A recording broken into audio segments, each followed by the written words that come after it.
ಆತ್ಮೀಯ ಶಿಕ್ಷಕರಿಗೆ ವಿದ್ಯಾಚೇತನದ 21ನೇ ದಿನದ ವಿಡಿಯೋಗೆ ಸ್ವಾಗತ. ಈ ದಿನದ ವಿಡಿಯೋದಲ್ಲಿ ನಾನು 8 ಅವಧಿಗಳಲ್ಲಿ ಯಾವೆಲ್ಲ ಚಟುವಟಿಕೆಗಳನ್ನು ನಿರ್ವಹಣೆ ಮಾಡಬೇಕು ಅಂತ ತಿಳಿಸ್ಕೊಡ್ತಾ ಹೋಗ್ತೀನಿ. ಮೊದಲನೇ ಅವಧಿ exchange of greetings and conversation. ಈ ಒಂದು ಅವಧಿಯಲ್ಲಿ ಮಕ್ಕಳು ತರಗತಿಯನ್ನು children stand in a circle in the class room clapping and clapping ಅಂತ ಕೊಟ್ಟಿದ್ದಾರೆ. ಅಂದರೆ ಕ್ಲ್ಯಾಪ್ ಮಾಡೋದ್ರ ಮೂಲಕ ಬಂದು ಏನು ಮಾಡ್ತಾರೆ, ಸರ್ಕಲ್ನ ಮಾಡಬೇಕಾಗತ್ತೆ. ನೆಕ್ಸ್ಟ್ ಇದಾದ ನಂತರ ಒಂದು ರಿಸೆಟ್ ದ ರೈಮ್ ಅಂತೇಳಿ ಆ್ಯಕ್ಟಿವಿಟಿ ಇದೆ. ಪಾರ್ಟ್ಸ್ ಆಫ್ ಎ ಪ್ಲ್ಯಾಂಟ್, ಈ ಒಂದು ರೈಮನ್ನು ಹೇಳ್ಕೊಡ್ಬೇಕಾಗತ್ತೆ. ಇಲ್ಲಿ ಸ್ಕ್ರೀನ್ ಮೇಲೆ ನಾನು ಪೊಯಮ್ ಶೋ ಮಾಡ್ತಾ ಇದ್ದೀನಿ, ಅದನ್ನೇ the roots on A plant ಅಂತ ಇದೆಯಲ್ಲ, ಈ ಪೊಯಮ್ನ ನಾವಲ್ಲಿ ಮಕ್ಕಳಿಗೆ ರಿಸೈಟ್ ಮಾಡಿಸ್ಬೇಕಾಗತ್ತೆ. ಎರಡನೇ ಅವಧಿ ಮೈ ಟೈಮ್. ಈ ಒಂದು ಅವಧಿಯಲ್ಲಿ ನಾವು ನಿನ್ನೆ ದಿನ ಏನು ಮಾಡಿದ್ದೀವಿ, ಹೊಸ ಚಟುವಟಿಕೆಗಳನ್ನು ಪರಿಚಯ ಮಾಡಿಕೊಟ್ಟಿದ್ದೀವಿ 4 ಲರ್ನಿಂಗ್ ಏರಿಯಾದಲ್ಲಿ. ಆ ಚಟುವಟಿಕೆಗಳನ್ನು ಮಕ್ಕಳು ನಿರ್ವಹಣೆ ಮಾಡಲಿಕ್ಕೆ ನಾವು ಅಲ್ಲಿ ಇನ್ಸ್ಟ್ರಕ್ಷನ್ಸ್ ಮಾಡಬೇಕಾಗತ್ತೆ. ಜೊತೆಗೆ ಇದಕ್ಕೆ ಪೂರಕವಾಗಿ ನಾನು ಮಕ್ಕಳು ಮಾಡ್ತಿರೋಂಥ ಚಟುವಟಿಕೆಯ ವಿಡಿಯೋನ ಹಾಕಿದ್ದೀನಿ, ಅದೇ ರೀತಿಯಲ್ಲಿ ನೀವು ಮಾಡಿಸ್ಬೇಕಾಗತ್ತೆ. ಬಿಲ್ಡಿಂಗ್ ಬ್ಲಾಕ್ಸ್ ಮೂಲೆಯಲ್ಲಿ ಮಕ್ಕಳು ಡೈಸ್ಗಳು, ಅಂದರೆ ಗಣಿತ ಕಲಿಕಾ ಕಿಟ್ನಲ್ಲಿರೋಂಥ ಡೈಸ್ಗಳಾಗಿರ್ಬೋದು, ಅಥವಾ ಕಾಫಿ ಕಪ್ಗಳು, ಅಥವಾ ವೇಸ್ಟ್ ಬಾಕ್ಸ್ಗಳಾಗಿರ್ಬೋದು, ಇವುಗಳನ್ನ ಬಳಸ್ಕೊಂಡು ಎತ್ತರಕ್ಕೆ ಏರೋಣ ಎಂಬಂಥ ಒಂದು ಚಟುವಟಿಕೆಯನ್ನು ಈ ಒಂದು ನನ್ನ ಸಮಯದ ಅವಧಿಯಲ್ಲಿ ಮಕ್ಕಳೇ ನಿರ್ವಹಿಸ್ತಾ ಇದ್ದಾರೆ. ಜೊತೆಗೆ ಬಿಲ್ಡಿಂಗ್ ಬ್ಲಾಕ್ಸ್ಗಳ ಒಂದು ಏನು ಬ್ಲಾಕ್ಗಳಿದೆಯೋ ಅವುಗಳಿಂದ ಕೂಡ ಎತ್ತರಕ್ಕೆ ಏರೋಣ ಎಂಬಂತೆ ಒಂದು ಶಿಖರದ ರೀತಿಯಲ್ಲಿ ಮಾದರಿಯಲ್ಲಿ ಮಕ್ಕಳು ಏನು ಮಾಡ್ತಾ ಇದ್ದಾರೆ, ಎತ್ತರಕ್ಕೆ ಏರೋಣ ಎಂಬಂತಹ ಒಂದು ಚಟುವಟಿಕೆಯನ್ನು ನಿರ್ವಹಿಸ್ತಾ ಇರೋದನ್ನು ನೀವಿಲ್ಲಿ ನೋಡ್ತಾ ಇದ್ದೀರಾ.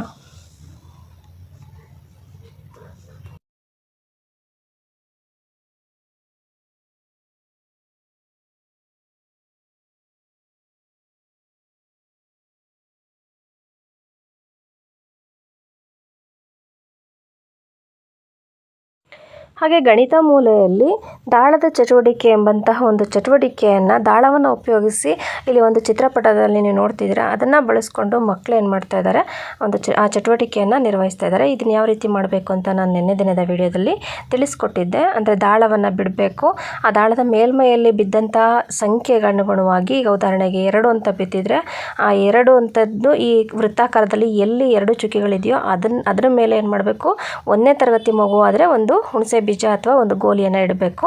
2 ಮತ್ತು 3ನೇ ತರಗತಿ ಮಕ್ಕಳಾದರೆ ಅಲ್ಲಿ ಎಷ್ಟು ಚುಕ್ಕೆಗಳಿರುತ್ತೋ ಅಷ್ಟು ಬೀಜಗಳನ್ನು ಅಥವಾ ಅಷ್ಟು ಗೋಲಿಗಳನ್ನು ಅದರ ಮೇಲೆ ಇಟ್ಟು ಈ ಚಟುವಟಿಕೆಯನ್ನು ನಿರ್ವಹಿಸಬೇಕಾಗತ್ತೆ.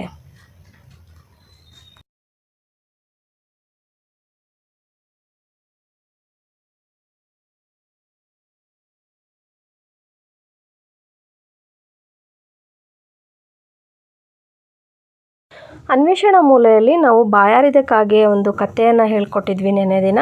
ಸೊ ಅದರಂತೆ ಆ ಕಾಗೆ ಏನು ಮಾಡುತ್ತೆ ಬಾಯಾರಿಕೆ ಆದಾಗ ಅನ್ನೋದನ್ನು ನಾವು ಕಥೆಯನ್ನು ಹೇಳ್ತಾ, ಮಕ್ಕಳು ಅದೇ ಕಥೆಯನ್ನು ಪುನರಾವರ್ತನೆ ಮಾಡ್ತಾ ಈ ಕಲ್ಲುಗಳನ್ನು ಚಿಕ್ಕ ಒಂದು ನೀರಿರುವಂತಹ ಊಜಿ ಅಥವಾ ಬಾಕ್ಸ್ ಇದೆಯೋ ಅದರೊಳಗಡೆ ಕಲ್ಲನ್ನು ಹಾಕಿ ಅದೇನು ಮಾಡುತ್ತೆ, ನೀರು ಮೇಲೆ ಬಂದಂಥ ಸಮಯದಲ್ಲಿ ಕುಡಿದು ಹೋಗುತ್ತೆ ಅನ್ನೋ ಕಥೆಯನ್ನು ಮಕ್ಕಳು ಹೇಳ್ತಾ ಈ ಒಂದು ಚಟುವಟಿಕೆಯನ್ನು ನಿರ್ವಹಿಸ್ತಾ ಇದ್ದಾರೆ. ಗೊಂಬೆ ಮೂಲೆಯಲ್ಲಿ ಮಕ್ಕಳು ತಮಗೆ ಇಷ್ಟವಾದಂಥ ಒಂದು ಬೊಂಬೆಯನ್ನು ಆಯ್ಕೆ ಮಾಡಿಕೊಂಡು ಅದರ ಬಗ್ಗೆ, ಅಂದರೆ ನಾನೇ ಹಸು ಆಗಿದ್ದರೆ, ನಾನೇ ಕುದುರೆ ಆಗಿದ್ದರೆ, ಅಥವಾ ನಾನೇ ಸಿಂಹ ಆಗಿದ್ದರೆ ಏನು ಮಾಡ್ತಾ ಇದ್ದೆ ಅನ್ನೋದ್ರ ಬಗ್ಗೆ ಮಾತನಾಡ್ತಾರೆ. 2-3 ವಾಕ್ಯದಲ್ಲಿ ಮಾತನಾಡುವಂಥ ಒಂದು ಚಟುವಟಿಕೆಯನ್ನು ಈ ಒಂದು ಮೂಲೆಯಲ್ಲಿ ನಿರ್ವಹಿಸ್ತಾ ಇದ್ದಾರೆ. ದೀಕ್ಷಾ, ನಿಂಗಲ್ಲಿ ಯಾವ್ದಾರು ಇಷ್ಟ ಆಗಿರೋದೊಂದು ಪ್ರಾಣಿದ ಅಥವಾ ಯಾವ್ದಾರು ಒಂದು ಬೊಂಬೆ ತಗೋ, ಅದ್ರ ಬಗ್ಗೆ ಮಾತಾಡ್ಬೇಕು ನೀನು. ಏನದು? ನೀನು ಕುರಿ. ಕುರಿಯಾಗಿದ್ರೆ ಏನೇನು ಮಾಡ್ತಿದ್ದೆ ನೀನು? ಹುಲ್ಲು ಮತ್ತೆ ಸೊಪ್ಪು ತಿಂತಾ ಇದ್ದೆ. ಆಮೇಲೆ ಆಮೇಲೆ ಮನೆಯಲ್ಲಿ ಸಾಕ್ತಾರೆ, ನಿನ್ನ ಮನೆಯಲ್ಲಿ ಸಾಕ್ತಾ ಇದ್ರು. Very good. ಆಮೇಲೆ ನಿನ್ನಿಂದ ಏನೇನು ಸಿಕ್ತಿತ್ತು? ಹೌದು, ಮೇಕೆ ಹಾಲು ಸಿಗುತ್ತೆ. ಆಮೇಲೆ ಮಾಂಸ ಸಿಗುತ್ತೆ, ಮಾಂಸವನ್ನ ತಿಂತಾರೆ. ಮತ್ತೆ ಆ ಕುರಿದು ಚರ್ಮ ಇರುತ್ತಲ್ಲ, ಉಣ್ಣೆ, ಅದನ್ನ ಕಂಬಳಿ ಮಾಡ್ಲಿಕ್ಕೆ ಬೆಡ್ಶೀಟ್ಗಳೆಲ್ಲ ಮಾಡ್ತಾರಲ್ಲ, ಅದಕ್ಕೆ ಬಳಸ್ಕೊಳ್ತಾ ಇದ್ರು ಅಲ್ವಾ? ಗುಡ್. ಓದುವ ತರಗತಿ ಗ್ರಂಥಾಲಯ ಮೂಲೆಯಲ್ಲಿ ಒಂದು ಕಥೆಯ ಒಂದು ಕಾರ್ಡ್ಗಳನ್ನು ಈ ರೀತಿಯಲ್ಲಿ ಕಟ್ ಮಾಡ್ಕೊಂಡು ಇಟ್ಕೋಬೇಕು. ಆನಂತರ ಯಾವುದಾದ್ಮೇಲೆ ಯಾವ್ದು ಬರುತ್ತೆ ಅನ್ನೋದನ್ನು ಕಥೆಯನ್ನು ಹೇಳ್ತಾ ಅದನ್ನು ನಾವೇನು ಮಾಡಬೇಕಾಗುತ್ತೆ, ಜೋಡಿಸ್ಬೇಕಾಗತ್ತೆ. ಇಲ್ಲಿ ಮಕ್ಕಳು ಅದೇ ರೀತಿಯಿಂದ ಚಟುವಟಿಕೆಯನ್ನು ನಿರ್ವಹಿಸ್ತಾ ಇದ್ದಾರೆ. ಗುಡ್. ನೆಕ್ಸ್ಟ್, ಎಲ್ಲರಿಗೂ ತೊಂದರೆ ಕೊಡಲು ಶುರು ಮಾಡಿತು. ಆಮೇಲೆ ಮೊಲವು ಅದಕ್ಕೆ ಪಾಠ ಕಲಿಸ ಬಯಸಿತು, ಸಿಂಹದ ಬಳಿಗೆ ಬಂದಿತು. ನಿನಗಿಂತ ಬಲಶಾಲಿ ತೋರುವೆನು ಬಾ ಎಂದಿತು, ಬಾವಿಯ ಬಳಿ ಕರೆದು ಇಣುಕು ಎಂದಿತು.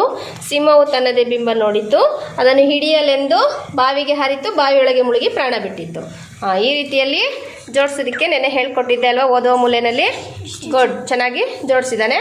ಉಳಿದವರು ಕೂಡ ಅದೇ ರೀತಿ ಈ ಗ್ರೂಪಿಗೆ ಬಂದಾಗ ಜೋಡಿಸ್ಬೇಕು. ಕಲೆಗೊಂದು ನೆಲೆ ಕರಕುಶಲ ಮೂಲೆಯಲ್ಲಿ ನಿನ್ನೆ ದಿನ ಮಕ್ಕಳಿಂದ ದಾರದಿಂದ ಚಿತ್ರರಚನೆ ಮಾಡೋದು ಹೇಗೆ ಅಂತ ಹೇಳ್ಕೊಟ್ಟಿದ್ದೆ. ಇಲ್ಲಿ ನಾನು ಇವತ್ತೊಂದು ದಿನ ಹೊಸ ಚಟುವಟಿಕೆಯನ್ನು ಪರಿಚಯಿಸ್ತಿದ್ದೀನಿ. ಅಂದರೆ ದಾರದಿಂದ ಬೇರೆ ಮಾದರಿಯಲ್ಲಿ ಯಾವ ರೀತಿ ನಾವು ಚಿತ್ರರಚನೆ ಮಾಡಬಹುದು ಅನ್ನೋದನ್ನು ನಾನು ಇಲ್ಲಿ ವಿಡಿಯೋದಲ್ಲಿ ತೋರಿಸ್ಕೊಡ್ತಾ ಇದ್ದೀನಿ. ಅದೇ ರೀತಿಯಲ್ಲಿ ನಿಮ್ಮ ಮಕ್ಕಳಿಂದ ಕೂಡ ಮಾಡಿಸ್ಬಹುದು, ಅಥವಾ ನೀವೇ ಅದನ್ನು ಮಾಡಿದರೆ ಮಕ್ಕಳ ಜೊತೆ ಮಾಡಿದ್ರೆ ತುಂಬ ಚೆನ್ನಾಗಿರುತ್ತೆ. ಮೊದಲಿಗೆ ಒಂದು 5 ದಾರಗಳನ್ನು ಬಣ್ಣದ ಏನೋ ಸಪ್ರೇಟ್ ಆಗಿರುವಂಥ ಬಣ್ಣದ ಬೇರೆ ಬೇರೆ ಬಣ್ಣದ ಡಬ್ಬಿಗಳಲ್ಲಿ ಅದನ್ನು ಏನು ಮಾಡಬೇಕಾಗುತ್ತೆ, ಹಾಕಿ ಇಡಬೇಕಾಗುತ್ತೆ. ಅದಾದ ನಂತರ ನಾನು ಇಲ್ಲಿ ಹೇಗೆ ತೋರಿಸ್ಕೊಟ್ರೆ ಮಾದರಿಯಲ್ಲಿ ದಾರಗಳನ್ನು ನಾವು ಇಡಬೇಕಾಗುತ್ತೆ. ಆಮೇಲೆ ಕರೆಕ್ಟಾಗಿ ಸೆಂಟ್ರಿಗೆ ಏನು ಮಾಡಬೇಕಾಗುತ್ತೆ, ಒಂದು ಕಟ್ಟಿಯಿಂದ ಅದನ್ನು ಕೆಳಭಾಗಕ್ಕೆ ಇಳಿದಾಗ ಈ ರೀತಿಯಲ್ಲಿ ಒಂದು ಚಿತ್ರ ಮೂಡಿ ಬರುತ್ತೆ. ಬರೆಯುವ ಮೂಲೆಯಲ್ಲಿ ಇಲ್ಲಿ ರಬ್ಬರ್ ಅಕ್ಷರಗಳನ್ನು ಬಳಸ್ಕೊಂಡು ಈ ರೀತಿಯಾಗಿ ಮಕ್ಕಳು ಟ್ರೇಸ್ ಮಾಡಬೇಕು. ಇಲ್ಲಿ ಬರ್ಕೊಂಡಿದ್ದಾರೆ ಮಗು ಒಂದು ಅರಸ ಎಂಬಂಥ ಒಂದು ಪದವನ್ನು ರಚನೆ ಮಾಡಿದೆ. ಅದೇ ರೀತಿಯಲ್ಲಿ ನೀವು ಬೇರೆ ಬೇರೆ ಪದಗಳನ್ನು ರಚನೆ ಮಾಡಿಸ್ಬಿಟ್ಟು ಅದಕ್ಕೆ ಕ್ರಯಾನ್ಸ್ನಲ್ಲಿ ಏನು ಮಾಡಬೇಕಾಗುತ್ತೆ, ಬಣ್ಣವನ್ನು ಹಚ್ಚಿ ಈ ರೀತಿಯಲ್ಲಿ ಇಡಬೇಕಾಗತ್ತೆ.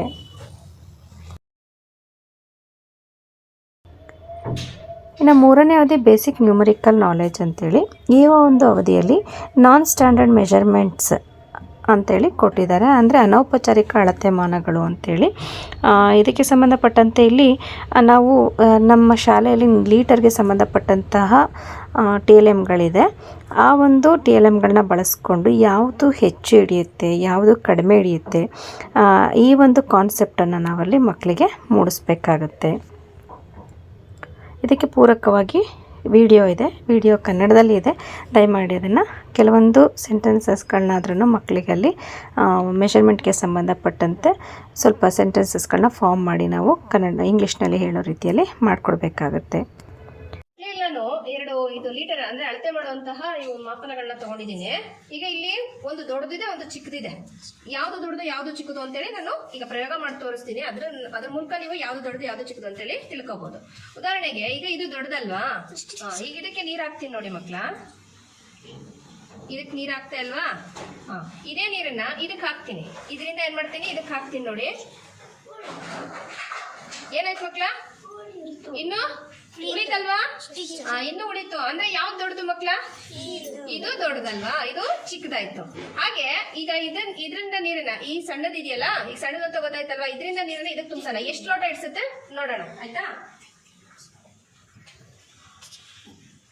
ಈಗ ನೋಡೋಣ ಮಕ್ಳೇ, ಈಗ ಇದು ದೊಡ್ಡದು ಅಂತ ಗೊತ್ತಾಯ್ತಲ್ವಾ, ಈಗ ಇದರಿಂದ ಇದಕ್ಕೆ ನೀರು ಎಷ್ಟು ಇಡ್ಸುತ್ತೆ ಅಂತ ನೋಡೋಣ.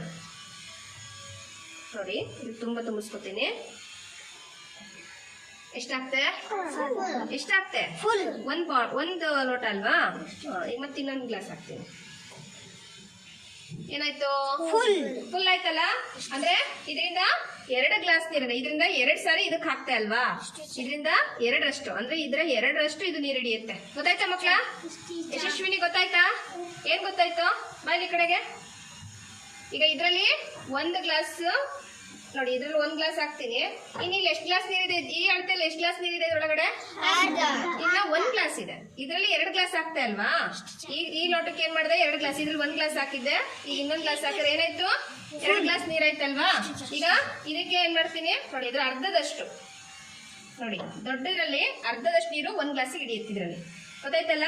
ಯಾವ್ದು ದೊಡ್ಡದು, ಇದು ಜಾಸ್ತಿ ನೀರು ಹಿಡಿಯುತ್ತೆ, ಅದಕ್ಕೆ ಇದು ದೊಡ್ಡದು. ಇದು ಕಡಿಮೆ ನೀರು ಹಿಡಿಯುತ್ತೆ, ಅದಕ್ಕೆ ಇದು ಚಿಕ್ಕದು. ಗೊತ್ತಾಯ್ತಲ್ಲ?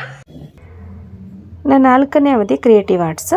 ಈ ಒಂದು ಅವಧಿಯಲ್ಲಿ ಕಟಿಂಗ್ ಅಂತ ಕೊಟ್ಟಿದ್ದಾರೆ. ಇಲ್ಲಿ 2 ರೀತಿಯ ಚಟುವಟಿಕೆಗಳನ್ನು ನಾನು ವಿಡಿಯೋದಲ್ಲಿ ತೋರಿಸಿದ್ದೀನಿ. ಒಂದು ಕೊಲ್ಯಾಜ್ ಮಾಡುವಂಥದ್ದು, ಅಂದರೆ ಕಲರ್ ಪೇಪರ್ಸ್ ಏನಿದೆಯೋ ಅದು ಕಲರ್ ಇರುವಂಥ ಪೇಪರ್ಸ್ಗಳನ್ನು ನಾವು ವೃತ್ತಾಕಾರ ಅಥವಾ ಟ್ರಯಾಂಗಲ್ ಶೇಪ್ ಅಥವಾ ರೆಕ್ಟ್ಯಾಂಗಲ್ ಶೇಪ್ ಅಥವಾ ಯಾವ ಶೇಪ್ ಬೇಕು ಆ ಶೇಪ್ ಕಟ್ ಮಾಡಬೇಕು. ಅದನ್ನು ಒಂದು ಆಕೃತಿಯ ಒಳಗಡೆ ಅಂಟಿಸ್ಬೇಕಾಗತ್ತೆ. ಇನ್ನೊಂದು ನಾನು ತೋರಣ ಮಾಡೋದನ್ನು ನಾನಲ್ಲಿ ಹೇಳ್ಕೊಟ್ಟಿದ್ದೀನಿ. ನೀವು ಯಾವುದು ಅನುಕೂಲ ಆಗುತ್ತೋ ಅಥವಾ ನಿಮಗೆ ಮಕ್ಕಳು ಕಟಿಂಗ್ ಮಾಡ್ತಾರೆ ಅಂದರೆ ಯಾವ ರೀತಿ ಅನುಕೂಲ ಆಗುತ್ತೋ ಆ ಒಂದು ಆ್ಯಕ್ಟಿವಿಟಿಯನ್ನು ನೀವು ಹೇಳ್ಕೊಡ್ಬೋದು. ಒಟ್ಟಾರೆ ಇಲ್ಲಿ ಮಕ್ಕಳಿಗೆ ಕಟಿಂಗ್ ಅಂದರೆ ಪೇಪರ್ ಕಟಿಂಗ್ ಮಾಡೋದನ್ನು ನಾವು ಮೆಥಡನ್ನು ಹೇಳ್ಕೊಡ್ಬೇಕಾಗತ್ತೆ. ಕೊಲಾಜ್ ಮಾಡಲಿಕ್ಕೆ ಅಂತ ಹೇಳ್ಬಿಟ್ಟು ಇಲ್ಲಿ ಪೇಪರ್ ಪೀಸ್ನ ಹಾಕಿದ್ದೀನಿ. ಈ ಪೀಸ್ನ ಗಮ್ಮಿಂದ ಏನು ಮಾಡಬೇಕು, ನಿಮಗೆ ಕೊಟ್ಟಿರೋಂಥ ಚಿತ್ರಗಳ ಮೇಲೆ ಏನು ಮಾಡಬೇಕು, ಅಂಟಿಸಿ ಕೊಲಾಜ್ನ ರೆಡಿ ಮಾಡಿರಬೇಕು. ಓಕೆ, ರೆಡಿ ಮಾಡಿ. ನಿಂದು ಮರದ ಚಿತ್ರ ಅಲ್ಲ ಯಶಸ್ವಿನಿ, ಇದ್ಯಾರ್ದು ಮನೆ, ಆಮೇಲೆ ಅದು ಗೊಂಬೆ ಚಿತ್ರ, ಇದು ವೃತ್ತ. ನಿಂದೇನು ಚಿತ್ರ ನಮ್ಮ ದೀಪ, ನಿಂದು ಕಮಲದ ಹೂವು. ಹಾಂ, ಅದು ನೀಟಾಗಿ ಮಾಡಪ್ಪ. ಇಲ್ಲಿ ಮಕ್ಕಳಿಗೆ ಕತ್ತರಿಸೋದು ಅಂತೇಳಿ ಒಂದು ಚಟುವಟಿಕೆ ಇದೆ. ಈ ಕತ್ತರಿಸೋದು ಚಟುವಟಿಕೆಯಲ್ಲಿ ಮಕ್ಕಳು ಇದನ್ನು ಪೇಪರ್ನ ಯಾವ ರೀತಿ ಕಟ್ ಮಾಡಬೇಕು ಅನ್ನೋದನ್ನು ನಾವು ಹೇಳ್ಕೊಡ್ಬೇಕಾಗತ್ತೆ. ಇಲ್ಲಿ ನಾನು ನಿಮಗೆ ಒಂದು ಪೇಪರ್ನ ಯಾವ ಒಂದು ಶೇಪಲ್ಲಿ ಕಟ್ ಮಾಡೋದನ್ನು ಹೇಳ್ಕೊಡ್ತಾ ಇದ್ದೀನಿ. ನೀವು ಅದೇ ರೀತಿಯಲ್ಲಿ ಕಟ್ ಮಾಡಿಸೋದನ್ನು ಹೇಳ್ಕೊಡ್ಬೋದು. ಇಲ್ಲಿ ಫಸ್ಟಿಗೆ A4 ಶೀಟನ್ನು ತೊಗೊಂಡಿದ್ದೀನಿ, ಕಲರ್ ಶೀಟನ್ನು. ಅದನ್ನು ಈ ರೀತಿ ಮಧ್ಯಕ್ಕೆ ಫೋಲ್ಡ್ ಮಾಡಿ 2 ಭಾಗ ಮಾಡ್ಕೊಂಡಿದ್ದೀನಿ. ಹಾಗೆ ಮತ್ತೆ ಅದನ್ನು ಮಧ್ಯಕ್ಕೆ ಫೋಲ್ಡ್ ಮಾಡಿ ಮತ್ತೆ ಅದನ್ನು ರೀತಿಯಲ್ಲಿ ಭಾಗ ಮಾಡಿಕೊಂಡು ಅದನ್ನು ನೋಡಿ ಇಲ್ಲಿ ಕಾಣಿಸ್ತಿದೆಯಲ್ಲ, ಈ ರೀತಿಯಲ್ಲಿ ನಾನು ಫೋಲ್ಡ್ ಮಾಡ್ಕೊಳ್ತೀನಿ. ನೆಕ್ಸ್ಟ್ ಅದನ್ನು ಟ್ರಯಾಂಗಲ್ ಶೇಪಲ್ಲಿ ನಾನು ಕಟ್ ಮಾಡೋದನ್ನು ಹೇಳ್ಕೊಡ್ತಾ ಇದ್ದೀನಿ. ಇಲ್ಲಿ ಮಧ್ಯಕ್ಕೆ ಅಲ್ಲಿ ಸ್ಕೇಲ್ನಲ್ಲಿ ನೋಡಿ ಗೆರೆ ಹಾಕಿದ್ದೀನಲ್ಲ, ಅದೇ ರೀತಿ ಗೆರೆ ಹಾಕ್ಕೊಂಡು ಟ್ರಯಾಂಗಲ್ ಶೇಪಲ್ಲಿ ಆ ರೀತಿ ಕಟ್ ಮಾಡ್ಕೋಬೇಕಾಗುತ್ತೆ. ಅಂದರೆ ಎಲ್ಲ ಒಂದು ಶೀಟ್ಗಳು ಏನಾಗುತ್ತೆ, ಕಟ್ ಮಾಡಿ ತೆಗೆದ ನಂತರ ಟ್ರಯಾಂಗಲ್ ಶೇಪಿಗೆ ಬರುತ್ತೆ. ಸೊ ಈ ಟ್ರಯಾಂಗಲ್ ಶೇಪಿಗೆ ಬಂದಂಥವನ್ನ ನಾನು ಒಂದು ದಾರ ಮತ್ತು ಫೆವಿಕಾಲ್ ಮೂಲಕ ಏನು ಮಾಡ್ತೀನಿ ಅಂದರೆ ತೋರಣದ ಮಾದರಿಯಲ್ಲಿ ನಾನಿಲ್ಲಿ ರೆಡಿ ಮಾಡ್ತಾ ಇದ್ದೀನಿ. ಸೊ ನೀವು ಕೂಡ ಅದೇ ರೀತಿಯಲ್ಲಿ ರೆಡಿ ಮಾಡ್ಕೋಬೇಕಾಗತ್ತೆ. ಇದಕ್ಕೆ ಕಾಂಟ್ರಾಸ್ಟ್ ಇರಲಿ ಅಂದ್ಬಿಟ್ಟು ನಾನು 2 ಕಲರ್ದನ್ನು ನಾನೇನು ಮಾಡಿದ್ದೀನಿ ನೋಡಿ, ಕಟ್ ಮಾಡ್ಕೊಂಡಿದ್ದೀನಿ, ಪಿಂಕ್ ಮತ್ತು ಪರ್ಪಲ್.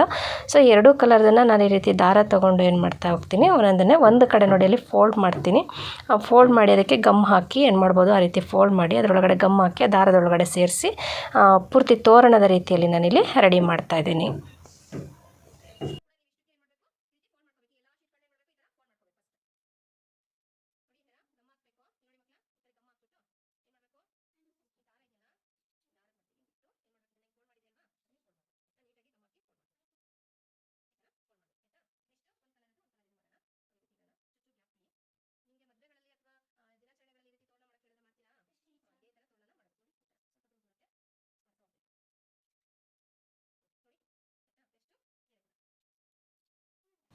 ನೋಡಿ, ಇವಾಗ ತೋರಣ ಸಿದ್ಧವಾಗಿದೆ. ಈ ರೀತಿಯಲ್ಲಿ ನೀವು ಬಾಗಿಲುಗಳಿಗೆ ತೋರಣವನ್ನು ಸಿದ್ಧಪಡಿಸೋದನ್ನು ಕೂಡ ಮಕ್ಕಳಿಗೆ ಹೇಳ್ಕೊಡ್ಬೋದು.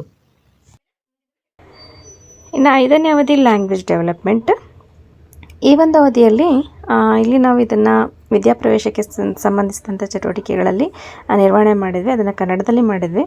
ಇಲ್ಲಿ ಏನು ಮಾಡಬೇಕು ಅಂದರೆ, teacher rights on the black board 3 words starting with the same sound and they include writing and reading aloud A word that starts with different sound. ಅಂದರೆ ಇಲ್ಲಿ 4 ವರ್ಡ್ಗಳನ್ನ ಬರೀಬೇಕಾಗತ್ತೆ ನಾವು ಬ್ಲ್ಯಾಕ್ ಬೋರ್ಡಲ್ಲಿ. ಅದರಲ್ಲಿ 3 ವರ್ಡ್ದು ಸೌಂಡು ಒಂದೇ, ಅಂದರೆ ಎಂಡಿಂಗ್ ಸೌಂಡು ಒಂದೇ ರೀತಿ. For example cat, rat, mat. ಹಾಗೆ ಅದ್ರ ಜೊತೆಗೆ ಇನ್ನೊಂದನ್ನು ನಾವು ಮಧ್ಯದಲ್ಲಾದರೂ ಆ್ಯಡ್ ಮಾಡ್ಬೋದು, ಫಸ್ಟಿಗಾದರೂ ಆ್ಯಡ್ ಮಾಡ್ಬೋದು, ಅಥವಾ ಲಾಸ್ಟಿಗಾದರೂ ಆ್ಯಡ್ ಮಾಡ್ಬೋದು. ಬಟ್ ಅದರ ಸೌಂಡ್ ಚೇಂಜ್ ಆಗಬೇಕು. For example rat, mat, cat, ಅಥವಾ rat, cup, mat, rat, cat. ಈ ರೀತಿಯಲ್ಲಿ ನಾವು ಕೊಟ್ಟರೆ ಅದರಲ್ಲಿ ಡಿಫ್ರೆಂಟ್ ಸೌಂಡ್ ಬರುವಂತಹ ವರ್ಡ್ ಯಾವುದು ಅನ್ನೋದನ್ನು ಮಗು ಐಡೆಂಟಿಫೈ ಮಾಡಿ ಹೇಳಬೇಕಾಗತ್ತೆ. ನಾವು ಇದೇ ರೀತಿಯಲ್ಲಿ ಮಿಕ್ಸ್ ಮಾಡಬೇಕಾಗತ್ತೆ. ಮತ್ತು ನಿಮಗೆ ಎಷ್ಟು ಮಕ್ಕಳಿದ್ದಾರೆ, ಒಂದೊಂದು ಮಕ್ಕಳಿಗೂ ಒಂದೊಂದು ಲೈನ್ ಅಂತೇಳಿ ನೀವು ತೊಗೊಂಡ್ರು ನಿಮ್ಮಲ್ಲಿ ಶಾಲೆಯಲ್ಲಿ ಬರುವಂತಹ 1ನೇ ತರಗತಿಯ ಮಕ್ಕಳಿಗೆ ಎಲ್ಲರೂ ಕೂಡ ಹೇಳೋ ರೀತಿಯಲ್ಲಿ ನಾವು ಅಷ್ಟು ಲೈನ್ಸ್ಗಳಲ್ಲಿ ನಾವು ವರ್ಡ್ಸ್ಗಳನ್ನ ಪ್ರಿಪೇರ್ ಮಾಡ್ಕೋಬೇಕಾಗತ್ತೆ. ಬೇಕಾದಷ್ಟು ವರ್ಡ್ಸ್ಗಳು ಸಿಗುತ್ತೆ. ಬಟ್ 3 ವರ್ಡ್ಸ್ ಸೌಂಡ್ ಒಂದೇ ಥರ ಇರುತ್ತೆ, ಇನ್ನೊಂದು ಡಿಫ್ರೆಂಟ್ ಸೌಂಡ್ ಇರುವಂತಹದ್ದನ್ನು ವರ್ಡನ್ನು ನಾವಲ್ಲಿ ಸೇರಿಸಿ ಮಕ್ಕಳಿಂದ ಹೇಳಿಸ್ಬೇಕಾಗತ್ತೆ. ಇನ್ನು 6ನೇ ಅವಧಿ ಔಟ್ಡೋರ್ ಗೇಮ್ಸ್. ಇಲ್ಲಿ ಮ್ಯೂಸಿಕಲ್ ಚೇರ್, ಈ ಒಂದು ಆಟದಲ್ಲಿ ನಿನ್ನೆ ದಿನ ನಾವು ನಂಬರ್ಸನ್ನು ಶೋ ಮಾಡಿ ನಂಬರ್ಸನ್ನು ಹೇಳೋವಂಥ ಆ್ಯಕ್ಟಿವಿಟಿನ ಮಾಡಿದ್ವಿ ಮ್ಯೂಸಿಕಲ್ ಚೇರ್ ಆಟದ ರೀತಿಯಲ್ಲಿ. ಈ ದಿನ ಮ್ಯೂಸಿಕಲ್ ಲೆಟರ್ಸ್ ಅಂತೇಳಿ ಈ ದಿನ, ಅಂದರೆ ಚೇರ್ ಮೇಲೆ ನಂಬರ್ಸ್ ಇಡೋ ಜಾಗದಲ್ಲಿ ಈ ದಿನ ನಾವೇನು ಮಾಡಬೇಕಾಗತ್ತೆ, ಇಂಗ್ಲೀಷ್ ಲೆಟರ್ಸ್ನ ಇಡಿ. ನಾನಿಲ್ಲಿ ಗೇಮನ್ನು ಆಡಿಸಿದ್ದೀನಿ. ಇಲ್ಲಿ ಕನ್ನಡ ಲೆಟರ್ಸ್ನ ಬಳಸಿದ್ದೀನಿ, ಹಳೆ ವಿಡಿಯೋ ಆಗಿರೋದ್ರಿಂದ. ನೀವಲ್ಲಿ ಕನ್ನಡ ಲೆಟರ್ಸ್ಗೆ ಬದಲಾಗಿ ಇಂಗ್ಲೀಷ್ ಲೆಟರ್ಸ್ನ ABCD ಆಲ್ಫಾಬೆಟಿಕಲ್ ಲೆಟರ್ಸ್ನ ಯಾವುದನ್ನಾದರೂ ಇಟ್ಟು ಅಲ್ಲಿ ಮಗು ಏನು ಮಾಡಬೇಕು, ಮ್ಯೂಸಿಕಲ್ ಚೇರ್ ಆಟದ ರೀತಿಯಲ್ಲಿ ಆಡಿಕೊಂಡು ಚೇರ್ ಮೇಲೆ ಕೂತಂಥ ಸಂದರ್ಭದಲ್ಲಿ ಅಲ್ಲಿರುವಂತಹ ಲೆಟರ್ ಕಾರ್ಡ್ ಏನಿದೆಯೋ ಫ್ಲ್ಯಾಶ್ ಕಾರ್ಡು ಅದರಲ್ಲಿರುವಂಥ ಲೆಟರ್ನ ಹೇಳಬೇಕಾಗತ್ತೆ. ಇಲ್ಲಿ ಚೇರು ಮತ್ತು ಚೇರ್ ಮೇಲೆ ಕೆಲವೊಂದು ಕಾರ್ಡ್ಗಳು ಇಟ್ಟಿದ್ದೀನಿ, ಅದನ್ನ ಯಾರು ಓಪನ್ ಮಾಡಬಾರ್ದು, ನಾನು ಕ್ಲೋಸ್ ಮಾಡಿ ಇಟ್ಟಿದ್ದೀನಿ, ಆಯಿತಾ. ಈಗ ನೀವು ಓಡಬೇಕು, ನಾನಿಲ್ಲಿ ಸೌಂಡ್ ಮಾಡ್ತೀನಿ. ಸೌಂಡ್ ಮಾಡಿದಾಗ ಎಲ್ಲರೂ ಒಂದೊಂದು ಚೇರಲ್ಲಿ ಕೂತ್ಕೋಬೇಕು. ಕೂತ್ಕೊಂಡ ನಂತರ ಆಮೇಲೆ ನಾನು ನಿಮ್ಮ ಚೇರ್ ಮೇಲೆ ಯಾವ ಚೇರ್ ಮೇಲೆ ಕೂತಿರ್ತೀರೋ ಅದರ ಕೆಳಗಡೆ ಒಂದು ಕವರ್ ಇದೆ, ಏನಿದೆ, ಕಾರ್ಡ್ ಇದೆ. ಅದರೊಳಗಡೆ ಯಾವ ಅಕ್ಷರ ಇದೆ ಅಂತ ಒಬ್ಬೊಬ್ಬರು ಹೇಳಬೇಕು. Ready? Okay. Power in the mountain ನೋಡಿ, ಫೈರ್ ಇನ್ ದ ಮೌಂಟೇನ್ ಅಂತ ಹಾಡ್ಕೊಂಡು ನೋಡಿ.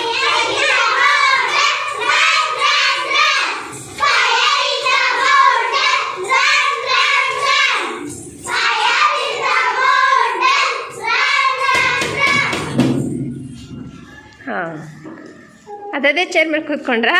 ಸರಿ, ಈಗ ನಿಮ್ಮ ಕೆಳಗಡೆ ಕಾರ್ಡ್ ಇದೆ ಚೇರ್ ಮೇಲೆ, ಅದನ್ನು ತೆಕ್ಕೊಳ್ಳಿ. ಯಾವ ಅಕ್ಷರ? Very good. ಹಾಂ, ಸರಿಯಾಗಿ ನೋಡಿ. ಡಾ. ಒಬ್ಬೊಬ್ಬರು ಹೇಳ್ಬೇಕು. ಹಾಂ, ದೀಕ್ಷಾ. ಈ. ಹಾಂ, ಈ. ನಾ. ಹಾಂ, ದಾ. ಸರಿ ಇಡಿ, ಉಲ್ಟಾಯ್ತು. ಹಾಂ, ವೆರಿ ಗುಡ್. ಹಾಂ, ಓಕೆ, ನೆಕ್ಸ್ಟ್ ಮತ್ತೆ.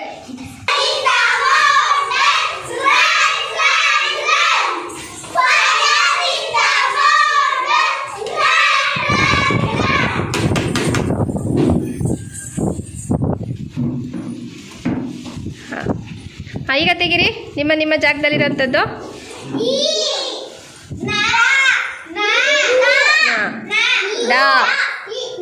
Very good. ಇನ್ನು 7ನೇ ಅವಧಿ ಸ್ಟೋರಿ ಟೈಮು. ನೆನ್ನೆ ದಿನ ನಾವು ಗ್ರ್ಯಾಂಡ್ ಪಾಸ್ ಗಿಫ್ಟ್ ಅಂತೇಳಿ ಒಂದು ಸ್ಟೋರಿನ ಹೇಳ್ಕೊಟ್ಟಿದ್ವಿ. ಈ ದಿನದಿಂದ ನಾವು ಅದನ್ನು ಕನ್ನಡದಲ್ಲೂ ಹೇಳ್ಕೊಡ್ಬೇಕು, ಇಂಗ್ಲೀಷ್ನಲ್ಲೂ ಕೂಡ ನರೇಟ್ ಮಾಡಬೇಕಾಗತ್ತೆ. ಜೊತೆಗೆ ಇಲ್ಲಿ ಪಪೆಟ್ಸ್ಗಳನ್ನ ಬಳಸಿ ಕೂಡ ನೀವಲ್ಲಿ ಏನು ಮಾಡ್ಬೋದು ಅಂದರೆ ಕತೆಗೆ ರಿಲೇಟೆಡ್ ಆಗಿರೋಂಥ ಪಪೆಟ್ಸ್ ಬೊಂಬೆಗಳಿದ್ರೆ ಬಳಸ್ಕೊಂಡು ನಾವು ಕಥೆಯನ್ನು ಮತ್ತೊಮ್ಮೆ ನರೇಟ್ ಮಾಡಬೇಕಾಗತ್ತೆ. ಇನ್ನು ಕೊನೆಯ ಅವಧಿ ಸಿ ಯು ಅಗೇನ್.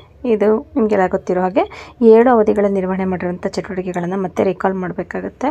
ಜೊತೆಗೆ ಅಲ್ಲಿ ನಿಮಗೆ ಬೇಕಾದ್ರಲ್ಲಿ ಯಾವ್ದಾದ್ರು ಒಂದು ಆ್ಯಕ್ಟಿವಿಟಿನ ಮನೇಲಿ ಹೋಮ್ವರ್ಕ್ ಕೊಡ್ಬೋದು. ಈಗ ಮನೆಯಲ್ಲಿ ಕ್ರಾಫ್ಟ್ ಶೀಟ್, ಕ್ರಾಫ್ಟ್ ವರ್ಕನ್ನು ಏನಾದ್ರು ಮಾಡಲಿಕ್ಕೆ ಕೊಡ್ಬೋದು. ಅಥವಾ ಕಟಿಂಗ್ ಮಾಡಿ ಏನಾದರೂ ಒಂದು ಓರಿಗಾಮಿ ಇರ್ಬೋದು, ಅಥವಾ ಏನಾದರೂ ತೋರಣ ಮಾಡ್ಕೊಂಬರೋದಿರ್ಬೋದು. ಸೊ ಮಗುಗೆ ಯಾವ್ದು ಇಷ್ಟ ಆಗುತ್ತೋ ಆ ರೀತಿ ಒಂದು ಆ್ಯಕ್ಟಿವಿಟಿನ ಮಾಡ್ಕೊಂಬರಲಿಕ್ಕೆ ಹೋಮ್ವರ್ಕನ್ನು ಕೊಡಬೇಕಾಗತ್ತೆ. ಜೊತೆಗೆ ನೆಕ್ಸ್ಟ್ ಡೇ ಪ್ಲ್ಯಾನಿಂಗ್ ಏನಿದ್ರು ಅದನ್ನು ಕೂಡ ಈ ಒಂದು ಅವಧಿಯಲ್ಲಿ ನಿರ್ವಹಣೆ ಮಾಡ್ಕೋಬೇಕಾಗುತ್ತೆ. ಇದಿಷ್ಟು 21ನೇ ದಿನದ ಚಟುವಟಿಕೆಗಳಿಗೆ ಸಂಬಂಧಪಟ್ಟಂತಹ ಮಾಹಿತಿಗಳಾಗಿರುತ್ತೆ. ಧನ್ಯವಾದಗಳು.